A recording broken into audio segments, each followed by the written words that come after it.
Bonjour à tous, j'espère que vous allez bien. Bienvenue dans cette nouvelle vidéo. Alors aujourd'hui, c'est une vidéo que j'ai pas l'habitude de faire puisque d'habitude on est plus sur l'économie, la finance en général, la bourse, la crypto. Mais à l'heure où j'enregistre cette vidéo, en avril 2023, eh ben, il y en a beaucoup qui doivent remplir leur déclaration de revenus en bourse notamment sur leur déclaration d'impôt. Et ça peut être un vrai casse-tête. C'est assez ça peut être fastidieux, ça peut être compliqué. Alors, c'est également mon cas, puisque moi, en 2021, j'ai ouvert mon compte titre chez mon courtier de Giro. Donc, on va voir un peu plus en détail dans cette vidéo comment déclarer ses plus-values, ses dividendes, son compte à l'étranger. Donc, si cette vidéo est faite pour toi et que tu galères avec ta déclaration d'impôt, eh bien, reste bien jusqu'à la fin de cette vidéo. Et en fait, moi, j'ai voulu faire cette vidéo pour essayer d'être transparent et de vous aider à remplir finalement votre déclaration d'impôt. Et surtout, bah, si c'est le début, si c'est ta première année, tu vas devoir faire ce travail et c'est pas toujours évident. Alors, ce qu'il faut savoir déjà, c'est qu'il y aura plusieurs étapes. Déjà, il va falloir déclarer ton compte titre aux impôts hein, sur le site impôts.gouv. Donc ça va être la première étape de déclarer son compte titre. Surtout si tu es comme moi chez DeGiro avec un compte étranger. On verra ça en détail tout à l'heure. Et deux, ben, tu vas également devoir déclarer tes dividendes. Voilà. Donc, et sur impôt.gouv, il y a deux procédures bien distinctes. Une qui va te permettre de fournir les coordonnées de ton compte bancaire qui est lié à ton courtier. Hein. En l'occurrence, pour moi, c'est de Giro. Et puis la deuxième étape, eh bien, c'est de calculer et d'indiquer sur ta déclaration d'impôt tous les dividendes et les plus-values que tu as reçus. Voilà, on va voir ça tout de suite avec la première étape.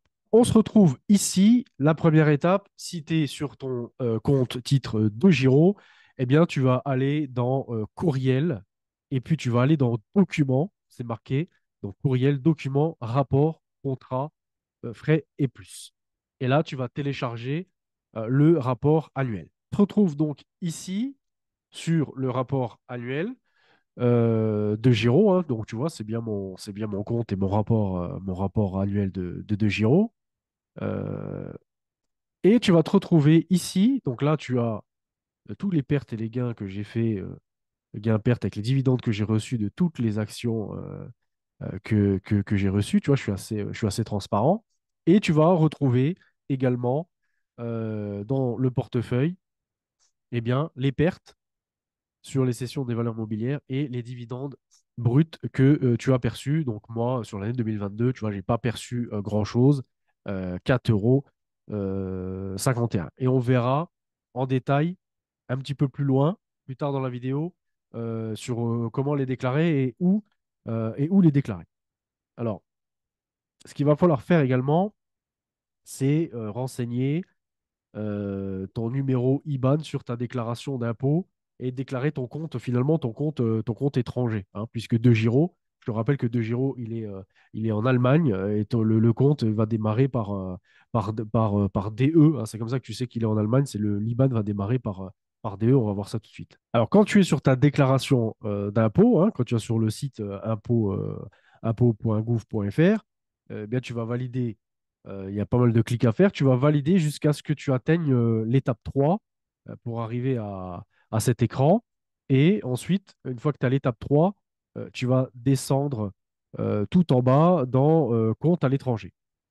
En fait, ça se présente comme ça. Donc, tu vas arriver ici et là, eh bien, tu vas devoir indiquer eh bien, compte, cliquer sur la case compte à l'étranger, reprise de réduction ou de crédit d'impôt. C'est en cliquant sur cette page, tu vas à cliquer sur suivant et jusqu'à la fin de l'étape 3 et de manière à arriver sur le prochain écran. Donc, ensuite, tu vas arriver ici, déclaration d'un compte ouvert, détenu, utilisé, clos à l'étranger, ou si tu as un contrat d'assurance vie hors de France également, c'est sur cette page. Et là, eh bien, tu vas renseigner ton numéro de compte les caractéristiques du compte, hein, si c'est un compte courant, un compte épargne ou autre, la date où tu l'as ouvert, s'il est fermé également, et puis désignation de l'organisme gestionnaire du compte, l'adresse, le pays, etc., etc. D'accord? Et tu vas cliquer en bas sur également titulaire en propre du compte bancaire à l'étranger,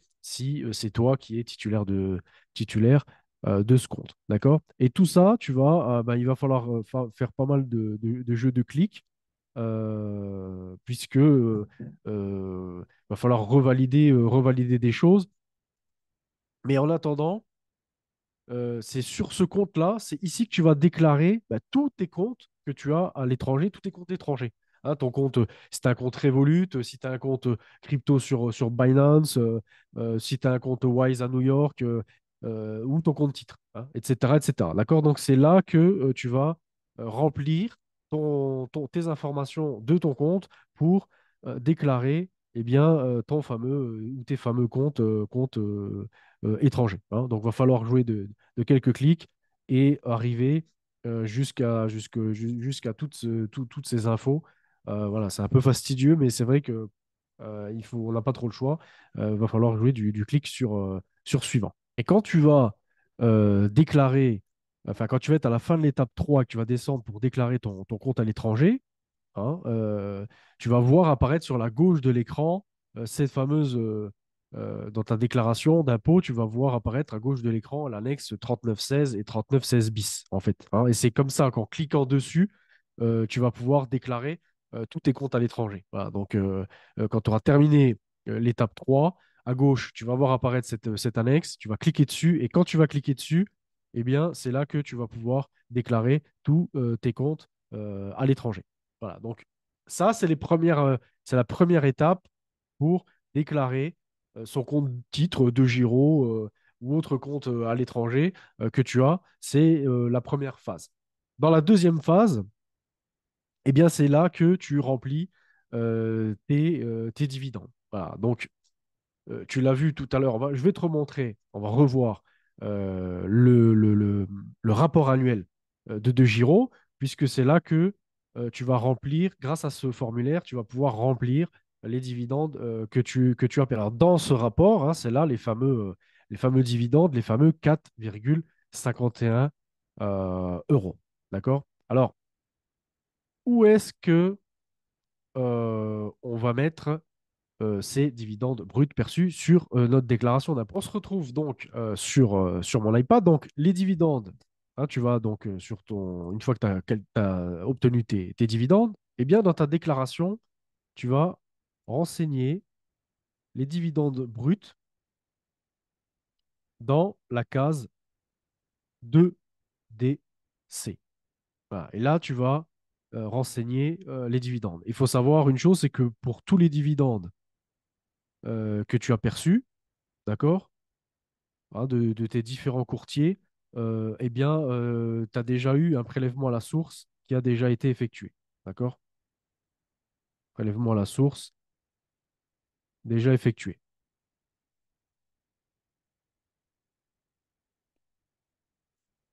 Alors, il y a une chose qu'il faut noter également, c'est que si tu reçois des dividendes étrangers, il va falloir effectuer un calcul pour déterminer le crédit d'impôt qui est égal euh, le crédit d'impôt que tu vas recevoir, auquel tu as droit, hein, auquel tu as droit. Mais c'est pas, je ne vais pas développer ce sujet dans la vidéo. La seule chose, le calcul, en tout cas, je ne vais pas le développer ici, mais tu devras remplir, une fois que tu auras des vidéos, hein, tu peux aller voir des vidéos YouTube qui te permettront de le voir, mais tu vas remplir en fait la case 2AB de ta déclaration. C'est là que tu vas remplir ce fameux crédit d'impôt. Voilà. Et en fait, euh, le montant, il est indiqué également dans le rapport annuel, hein, en dessous des dividendes euh, précompte appliqué à la source. Voilà, hein. Donc, ce n'est pas le sujet des vidéos, de cette vidéo. Tu as d'autres vidéos sur YouTube qui pourront en parler. Mais dans ton rapport annuel, c'est ce qui est marqué, la partie précompte appliquée à la source. Ça, c'est ton fameux crédit d'impôt. D'accord? Ça, c'est ton crédit d'impôt. Maintenant, il y a aussi parmi vous, bah, sûrement des gens qui vont toucher, sûrement des gens qui vont toucher des dividendes françaises. Donc, si tu as des dividendes françaises, que tu reçois et que tu perçois des dividendes françaises, eh bien, ça sera à remplir dans la case de ta déclaration d'impôt de, de CG. Pardon. On va gommer tout ça.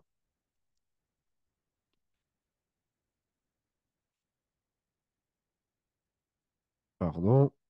Donc, c'est la case 2CG de ta déclaration d'impôt. C'est ce qu'on appelle les revenus soumis aux prélèvements sociaux sans CSG déductible. D'accord?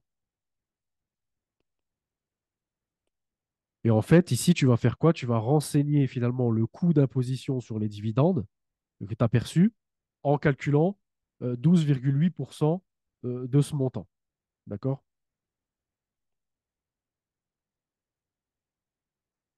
Donc, tu calcules le montant que tu as perçu et tu retires 12,8% du montant, tu remplis ça dans la case. Et puis, tu vas devoir, pardon, indiquer dans la case, dans la case prélèvement forfaitaire non libératoire déjà versé, la case 2CK. D'accord? Dans la case 2CK, tu vas indiquer le montant, le prélèvement forfaitaire non libératoire qu'on t'a déjà versé. D'accord? Maintenant, supposons que tu as des plus-values, tu as réalisé des plus-values imposables en France. D'accord? Donc pour ça, tu vas remplir l'annexe 2000, numéro 2047. D'accord? Ça, c'est pour tout ce qui est plus-value imposable en France. D'accord? Et c'est également, bah, tu vas devoir plus indiquer le pays du broker euh, que, que, que tu utilises. Hein, que tu utilises. Donc moi, en l'occurrence, c'est De Giro. Donc, et De Giro, il est aux Pays-Bas, même il travaille avec les banques allemandes, mais il est aux Pays-Bas. Et ça, tu vas le voir donc dans le montant, euh, tu vas le voir sur le rapport annuel. D'accord? Et en fait, c'est là où tu vas indiquer, en fait, le montant de tes gains et tes pertes à remplir hein, dans ta déclaration plus-value avant abattement. C'est les plus-values avant abattement. Alors, je tiens à préciser, hein, je ne suis pas fiscaliste, je ne suis pas conseiller financier. Tout ça, c'est purement éducatif. Si tu as besoin de plus d'informations et autres, rapproche-toi d'un conseiller qui pourra te donner encore plus de détails. Et une fois que tu as rempli donc, ces fameux gains-pertes que tu as identifiés, ces gains, ces pertes, hein, dans les plus-values avant abattement, eh bien, tu vas devoir reporter le montant de tes gains et tes pertes dans le formulaire 2042, dans le formulaire 2042, la case 3VG. D'accord? Donc ça, c'est là que tu mets ça. Ça c'est si tu fais des plus-values. Si tu fais des moins-values, si tu veux déclarer tes moins-values, eh bien, il y a une autre étape, hein, c'est l'étape 3. Et là, tu vas devoir remplir, compléter ta déclaration, la numéro 2074 CMV. D'accord? Et tu vas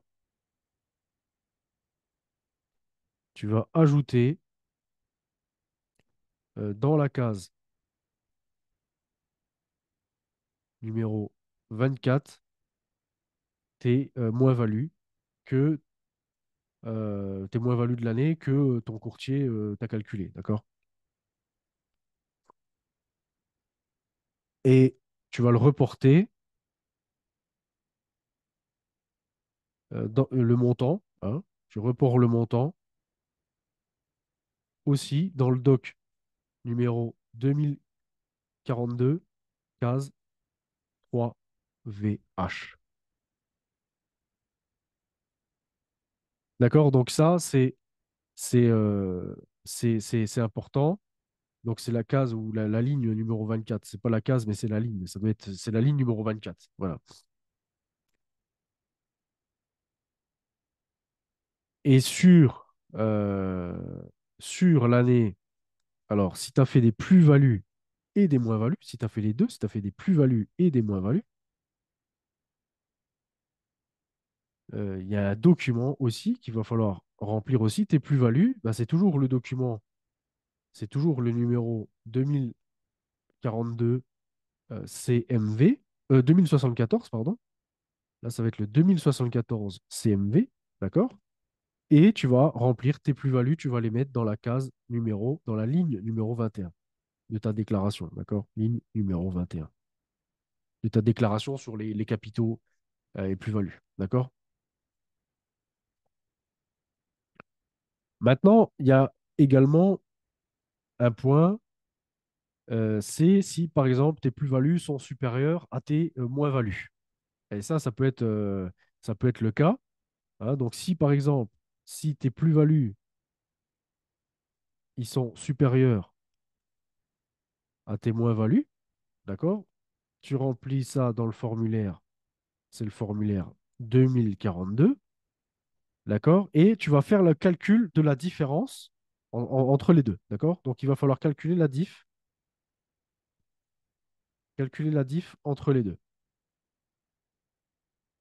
Alors, supposons, on va prendre un exemple, ça va être plus simple. Supposons que tu as fait 100 euros de plus-value, tu as fait 100 euros de plus-value sur l'année, mais tu as également fait 50 euros de moins-value, d'accord? Eh bien, tu fais 100 moins 50, c'est égal à 50. Et ce montant-là, ce mont, pardon,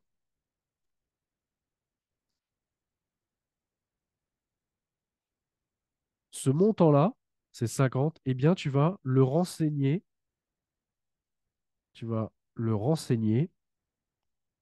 dans la case 3VG. D'accord? Tu vas le renseigner dans la case 3VG. Et si tu n'as que des pertes, si tu que des pertes et pas de gains, eh bien, tu vas renseigner tes pertes, tes moins-values de l'année, hein, c'est tes moins-values de l'année, d'accord? Tes moins-values de l'année. Tu vas les renseigner dans la case qui est juste en dessous, doit être une case ou deux cases en dessous, c'est la case 3VH. Voilà, une fois que vous avez fait tout ça, vous avez vu, bon, c'est assez fastidieux, j'espère que vous avez tout bien compris. Mais une fois que vous avez fait ça, vous allez cliquer sur suivant et vous allez vérifier toutes les infos. Voilà, toutes les infos du courtier, de votre compte à l'étranger, qu'il n'y a aucune erreur, vos plus-values, vos moins-values. Vous validez tout ça et votre déclaration, elle est enfin terminée. Voilà. Alors, si vous avez besoin de revoir cette vidéo, etc., bah, n'hésitez surtout pas, vous faites machine arrière et puis vous essayez de revoir un petit peu. J'espère que tout le monde a bien compris. En tout cas, laissez-moi dans les commentaires si vous avez besoin de plus de détails. Je leur ferai une autre vidéo, peut-être encore un peu plus technique, un peu plus détaillée. J'ai essayé en tout cas, avec ces explications, de vous indiquer quelle case il fallait remplir euh, pour pouvoir vous aider. Voilà. Moi, dans cette vidéo, c'était un petit tutoriel bah, qui peut vous permettre de vous aider, qui va vous permettre, je l'espère en tout cas, de pouvoir faire vous-même votre déclaration d'impôt. Et une fois que vous aurez vu ça et revu, eh bien, vous allez pouvoir déclarer vous-même vos plus-values, vos comptes titres à l'étranger, vos comptes étrangers, vos moins-values, vos dividendes, etc., lors des prochaines années. Voilà. Donc, en tout cas, moi, je vous dis à très bientôt. J'espère que cette vidéo vous a plu. N'hésitez pas à me lâcher un petit like. Et moi, je vous dis à très bientôt. Ciao, ciao.